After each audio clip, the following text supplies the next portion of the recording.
السلام عليكم ورحمة الله وبركاته. ازيكم؟ عاملين ايه؟ الاخبار؟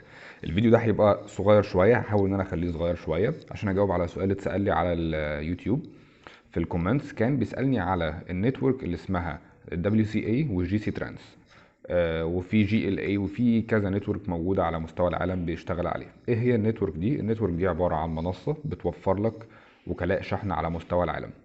طيب، تعالى كده نفكر مع بعض، هو الدنيا بدأت ازاي؟ يعني مثلا شركات كبيرة زي دي بي شانكر وزي كونان ناجل عندهم مكاتب على مستوى العالم، مكاتبهم هم تحت إدارتهم هم، فلما بيحصل مشاكل ما بين المكتبين، يعني مثلا مكتب مصر ومكتب ألمانيا أو مكتب مصر ومكتب إيطاليا، فبيلجأوا للي أعلى منهم، الأعلى منهم اللي هو صاحب الشركة أو الريجنال أوفيس بتاعهم، وبيحلوا المشكلة دي. فما فيش نصب هيحصل ما بين الاتنين، أو المشاكل هتوصل في النهاية إن مين اللي غلطان ومين الصح، وكل واحد بيتحمل تكلفة غلطه يعني.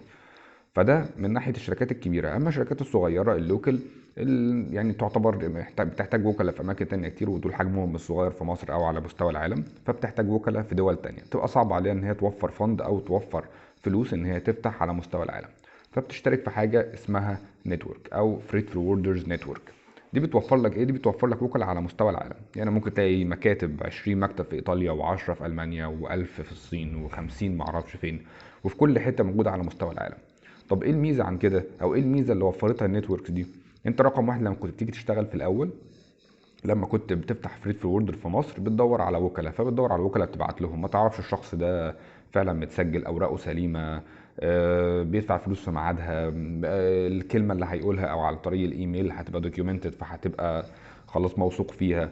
شحنت بسعر مثلا $100 او $1000، وبعد كده هو غير السعر في وقت المشاكل، مين اللي هيحل المشكله دي؟ مش هيبقى فيه الابر هاند، وخصوصا في الخساره كله بيتهرب منها، وده طبيعي. فاهم؟ لما تحصل مشكله او تحصل خساره في فايل معين، او السعر مثلا هو بعته لك غلط، فممكن يتنصل منك ويقول لك انا مش هسلمك الشحنه غير اما تدفع الفلوس. طبعا دي تعمل لك مشكله ليك انت ومع عميلك.